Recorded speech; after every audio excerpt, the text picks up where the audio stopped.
কিরে ও মা গো, ভূত ভূত। চেল্লাস কিল লেগা?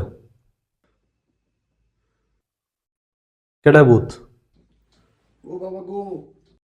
আমি কি তোরে ভয় দিছি? ও মা গো, কান্দস কিল লেগা?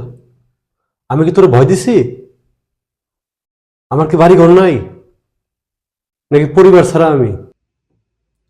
আমি যাচ্ছিলাম তোর ঘরের পাশ দিয়ে, দেখলাম তোর ঘরের ভিতরে শব্দ হচ্ছে, তুই ফোন চাপতেছিস। এসে ঘুরে গেলাম, দেখলাম কি করিস। আপনি এখান থেকে যান স্যার। আর আমার দেখে তুই ডরাই গেছিস। আমি কি তোরে কিছু করছি? তো তুই চেল্লাস কিল লেগা? ঘুমা। আবার ডরাস? ঘুমাই পর, শালা বদমাইশ। কিরে, ও বাবা গো। তুই এখনো ঘুমাসনি? এখনো ফোন চাপছিস? তোকে না বললাম ঘুমাতে? ঘুমা।